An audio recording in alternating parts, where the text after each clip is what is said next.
नमस्कार, मैं डिम्पल शर्मा आप सभी का हार्दिक स्वागत करती हूं हमारे आज के न्यूज बुलेटिन में। इस बुलेटिन में हम नजर डालेंगे देश की प्रमुख खबरों पर, छत्तीसगढ़ के विभिन्न जिलों से आई हुई ताजा अपडेट पर और राजधानी रायपुर की कुछ खास और चुनिंदा खबरों पर। इसके अलावा हम सामाजिक संस्थाओं द्वारा किए जा रहे सकारात्मक कार्यों पर भी एक विशेष नजर डालेंगे। तो आइए शुरुआत करते हैं आज की प्रमुख सुर्खियों से।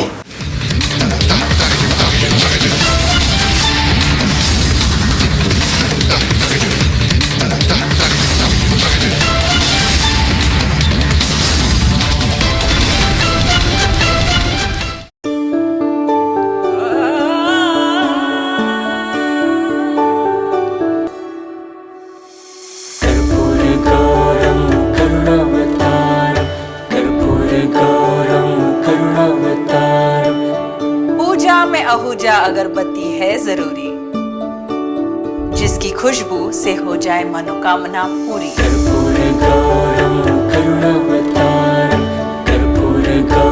विश्वास का एक ही नाम, आहूजा की अगरबत्ती। विश्वास का एक ही नाम, आहूजा की अगरबत्तियां। उप मुख्यमंत्री अरुण साव ने आज कांग्रेस पर निशाना साधते हुए कहा कि पार्टी ने 25 जून 1975 को देश में आपातकाल थोपकर लोकतंत्र के साथ सबसे बड़ा विश्वासघात किया था। रायपुर में एक प्रेस कॉन्फ्रेंस को संबोधित करते हुए साव ने कहा कि कांग्रेस जो आज संविधान बचाओ का नारा दे रही है, वही पार्टी थी जिसने आपातकाल के दौरान संविधान को सबसे पहले और सबसे गहराई से कुचला था। साव ने जोर देकर कहा कि आपातकाल की घोषणा किसी राष्ट्रीय संकट का परिणाम नहीं था, बल्कि न्यायपालिका की चुनौती से बौखलाई एक डरी हुई प्रधानमंत्री की सत्ता बचाने की रणनीति थी। उन्होंने बताया कि कैसे लोकतांत्रिक संस्थाओं को ध्वस्त किया गया, प्रेस की स्वतंत्रता पर अंकुश लगाया गया और मौलिक अधिकारों का हनन किया गया। साव ने आगे कहा कि 50 साल बाद भी कांग्रेस उसी तानाशाही मानसिकता के साथ काम कर रही है। उन्होंने आपातकाल की क्रूरता के उदाहरण के तौर पर जेल में बंद लोगों को अपने माता पिता के अंतिम संस्कार में शामिल होने की अनुमति न दिए जाने की बात कही, जिसमें वर्तमान रक्षा मंत्री राजनाथ सिंह भी शामिल थे। साव ने कांग्रेस की मौजूदा कार्यप्रणाली की भी आलोचना की। आरोप लगाया कि कांग्रेस शासित राज्यों में अहमति को दबाया जाता है, धार्मिक तुष्टीकरण को बढ़ावा दिया जाता है और सत्ता का अहंकार खुलेआम दिखता है। उन्होंने कहा कि भाजपा 25 जून को संविधान हत्या दिवस के रूप में मना रही है ताकि कांग्रेस का असली चरित्र देश के सामने लाया जा सके और उन लोगों को सम्मानित किया जा सके जिन्होंने आपातकाल के दौरान लोकतंत्र के लिए लड़ाई लड़ी थी। Bureau report, Raipur. उन्हें हराया, उनके निर्वाचन के खिलाफ उच्च न्यायालय इलाहाबाद में चुनाव याचिका लगी, पर इस बीच देश के हालात बद से बदतर हो रहे थे। देश आर्थिक मंदी की दौर से गुजर रहा था, भ्रष्टाचार और महंगाई चरम सीमा पर थी और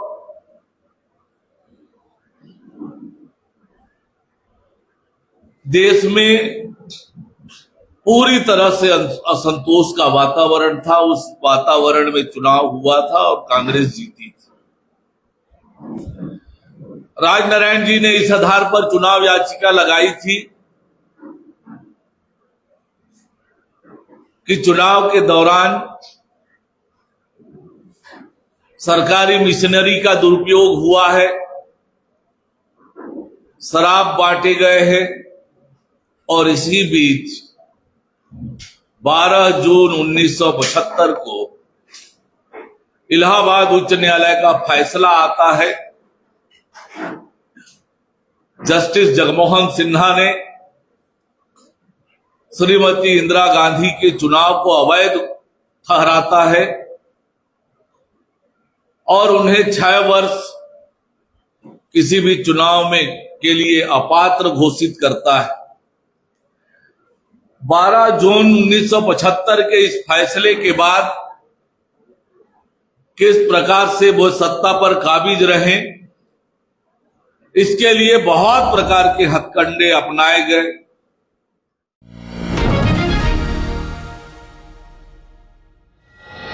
रायपुर पुलिस ने लूट के 3 आदतन अपराधियों को दबोचा है।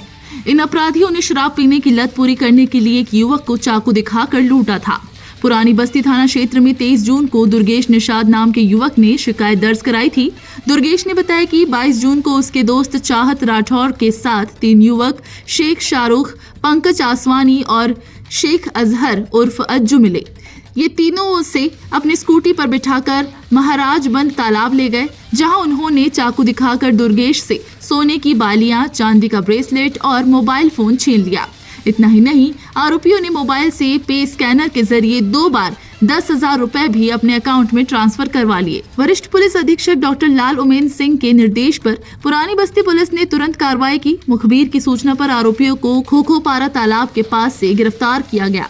पूछताछ में उन्होंने अपना जुर्म कबूल कर लिया। पुलिस ने आरोपियों के पास से लूटी गई स्कूटी, चाकू, चांदी का ब्रेसलेट, 2 मोबाइल फोन और 3,850 रुपए नकद बरामद किए हैं। तीनों आरोपी आदतन अपराधी बताए जा रहे हैं। पुलिस ने उन्हें गिरफ्तार कर न्यायिक हिरासत में भेज दिया है। Bureau report, Raipur.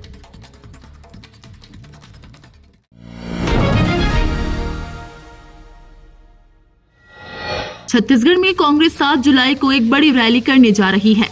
कांग्रेस अध्यक्ष मल्लिकार्जुन खड़गे किसान जवान संविधान सभा को संबोधित करने रायपुर आ रहे हैं। आज राज्य भवन में एक पत्रकार वार्ता को संबोधित करते हुए कांग्रेस के राष्ट्रीय महासचिव और छत्तीसगढ़ प्रभारी सचिन पायलट ने इसकी जानकारी दी। पायलट ने प्रदेश कांग्रेस अध्यक्ष दीपक बैज और नेता प्रतिपक्ष डॉक्टर चरणदास महंत के नेतृत्व में चल रहे आंदोलनों और जनता की आवाज उठाने के प्रयासों की सराहना की। सचिन पायलट ने भाजपा सरकार पर हर मोर्चे पर विफल होने का आरोप लगाया। उन्होंने कहा कि साय सरकार ने 1.5 साल में 17 से अधिक जनहितकारी योजनाएं बंद कर दी है। इसके बावजूद 37,000 करोड़ रुपए से अधिक का कर्ज ले लिया गया है। पायलट ने राज्य में कानून व्यवस्था की बिगड़ती स्थिति, बेरोजगारी में वृद्धि और सरकारी नौकरियों में भर्ती न होने पर चिंता जताई। उन्होंने कहा कि राज्य में भ्रष्टाचार और कुशासन हावी है। मॉब लिंचिंग और गोलीबारी जैसी घटनाएं बढ़ रही है।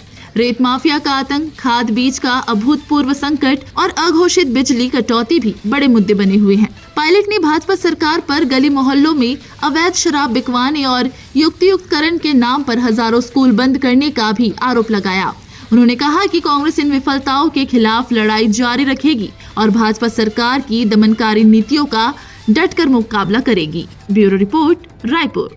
यहाँ पर छत्तीसगढ़ में जिस प्रकार महिलाएं, बच्चे असुरक्षित हैं, खासकर जो गरीब तबका है, दलित हैं, आदिवासी हैं, पिछड़े हैं, ग्रामीण क्षेत्र में रहने वाले लोग हैं, उनकी जान माल, उनकी अस्मिता, उनकी रक्षा करना ये सरकार बिल्कुल भूल चुकी है। और इन 1.5 सालों में जो हमारी कांग्रेस सरकार ने काम शुरू किए थे, 17 ऐसी योजनाएं हैं जो सरकार ने जानबूझ के बंद की हैं। उन योजनाओं का विस्तार होता, संशोधन करके और बेहतर करते, हम उसका स्वागत करते। लेकिन प्रतिशोध की भावना से जब बघेल साहब मुख्यमंत्री थे, इनके कार्यकाल में जो 17 हमारी योजनाएं उनको जानबूझ के बंद किया गया, क्योंकि उसका श्रेय कांग्रेस सरकार को जाता या कांग्रेस की पार्टी को जाता। इन 1.5 सालों में 37,000 करोड़ का ऋण ये सरकार ले चुकी है। तब जब केंद्र सरकार का पूरा सहयोग मिलना चाहिए था, इन 1.5 सालों में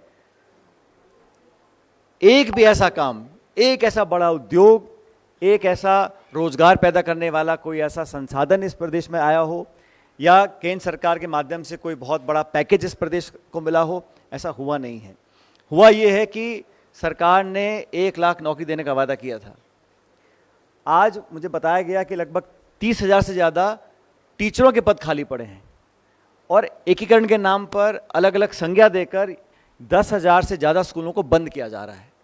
आप स्कूल बंद कर रहे हैं, रोजगारों, युवाओं के लिए रोजगार नहीं मिल रहे हैं। जो दलित, शोषित, पीड़ित, आदिवासी, गरीब तबका है जिसका वोट लेकर आप सत्ता में आए हैं, उनके साथ आप सरेआम भ्रमित कर उनको धोखा दे रहे हैं, उनका विश्वास आप तोड़ रहे हैं।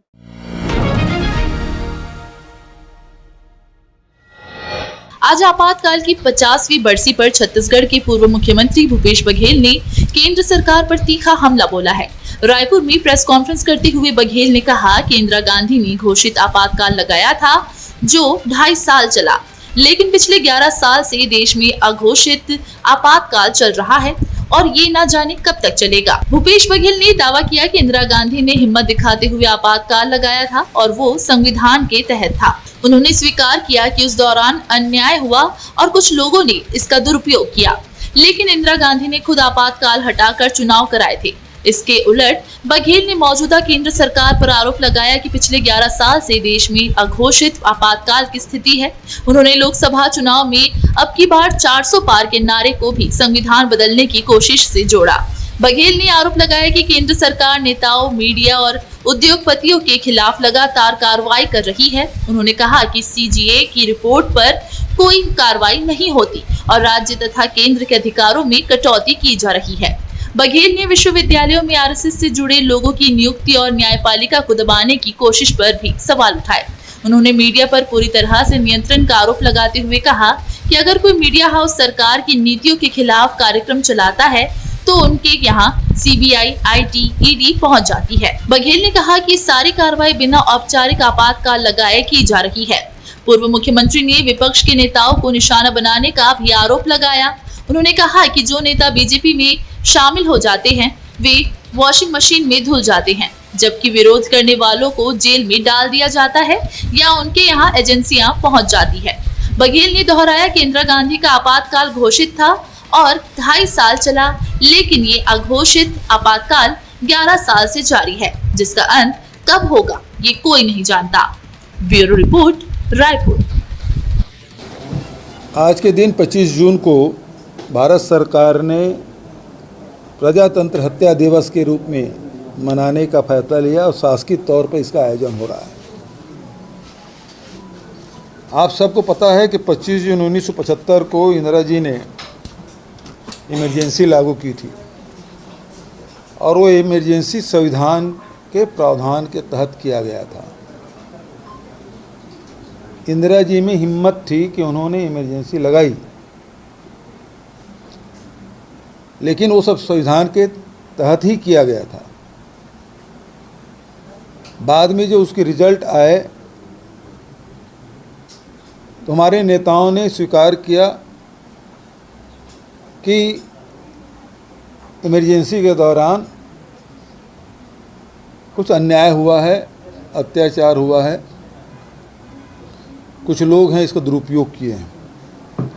लेकिन ये भी कहना चाहूँगा कि इंदिरा जी ने किसी दबाव में आकर इमरजेंसी नहीं हटाई थी, स्वयं ने इमरजेंसी हटाई थी। चुनाव भी उन्होंने कराया था, लेकिन आज पिछले 11 साल से हम लोग देख रहे हैं कि अघोषित रूप से इमरजेंसी लगा हुआ है। ये खुद ही संविधान बदलने की बात कर रहे थे। अभी लोकसभा चुनाव हुआ तो अब की बार 400 पार, लोगों ने पूछा 400 पार क्यों चाहिए, तो उन्होंने कहा हम संविधान बदलना चाहते हैं। मतलब संविधान पे इनको विश्वास नहीं है। जितने भी संवैधानिक निकाय हैं उसके स्वायत्ता पे हनन किया जा रहा है। अब सीएजी की रिपोर्ट पे कोई चर्चा नहीं होती, उस पर कोई कार्रवाई नहीं होती। पिक एंड चूज की स्थिति बनी हुई है।